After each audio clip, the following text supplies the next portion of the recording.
అనంతపురం జిల్లా కుందుర్పి మండలం ఎర్రగుంట గ్రామంలోని జిల్లా పరిషత్ ఉన్నత పాఠశాలను గ్రామస్తులు మూసివేశారు. పాఠశాల స్థలానికి అక్రమంగా పాసు పుస్తకం ఇచ్చారని ఆరోపించారు. పట్టాదారు పాసు పుస్తకం ఉన్న ఓ వ్యక్తి తన భార్య శవాన్ని పాఠశాల స్థలంలో పూడ్చిపెట్టడంపై నిరసన వ్యక్తం చేశారు. ప్రైవేట్ వ్యక్తులు స్థలాన్ని పాఠశాలకు విక్రయించిన తర్వాతనే పాఠశాలను నిర్మించుకున్నామని, రెవెన్యూ అధికారుల తప్పిదం వల్లే నేడు గ్రామంలో పాఠశాల శవాన్ని పూడ్చారని ఆరోపించారు. పాఠశాలకు కేటాయించిన స్థలంలో శవాన్ని పూడ్చడంతో విద్యార్థులు భయాందోళనకు గురవుతున్నారని అన్నారు. వెంటనే పాఠశాలకు అక్రమంగా ఇచ్చిన పట్టాదారు పాస్ పుస్తకం రద్దు చేయాలని డిమాండ్ చేశారు.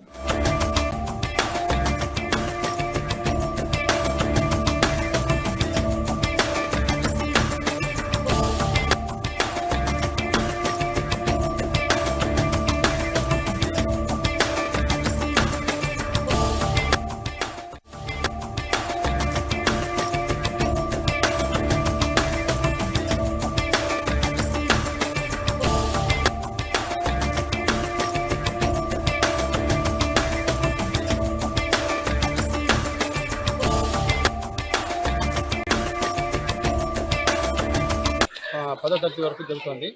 మరి అప్పటి నుంచి ఈ పాఠశాల యొక్క స్థలం అయితే వివాదంలో ఉంది. మరి దీనికి రికార్డ్స్ ప్రకారం మా గ్రామ పెద్దలు చెప్పిన వివరంగా ప్రకారంగా 2.5 ఎకరాలు దీని పేరుతో ఉంది అని తెలియజేయబడింది. కానీ ఇది మధ్యలో 2013లో దీనికి కేవలం 80 సెంట్లు మాత్రమే పెట్టి మిగతాదంతా వాళ్ళు రికార్డ్ చేసుకున్నారని చెప్పడం జరిగింది. కాబట్టి మరి మొన్న అకస్మాత్తుగా ఇక్కడ ఆదివారం రోజు ఈ ప్రాంగణంలో ఒక శవాన్ని తీసుకొని వచ్చి కూర్చోడం జరిగింది. మరి దాని కారణంగా ఇక్కడికి పిల్లలు రావడానికి మరి అక్కడ పాస్కి పోవడానికి కూడా అక్కడ టాయిలెట్కి పోవడానికి కూడా పిల్లలు బయటపోయింది, పాఠశాలకు పోయి రావడం లేదు. మరి మేమే వాళ్ళకు ఫోన్లు చేసి పిలిపించుకున్నటువంటి పరిస్థితి ఉంది.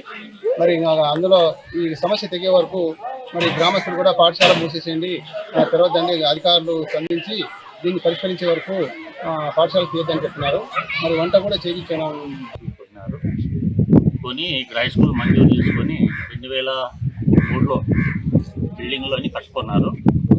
అయితే మధ్యలో 5-6 సంవత్సరాల తర్వాత మాకు అన్నదమ్ములు మాకే హాస్టల్లో అప్పు ఉందంటూ బండమీదపల్లి గ్రామానికి చెందిన నాగరాజు వాళ్ళ నగరాలు చేస్తూ గ్రామస్తులకు ఎవరికి తెలియకుండా రెవెన్యూ రికార్డులు మార్చి పట్టా కాదు ఆన్లైన్ చేసుకున్నాడు.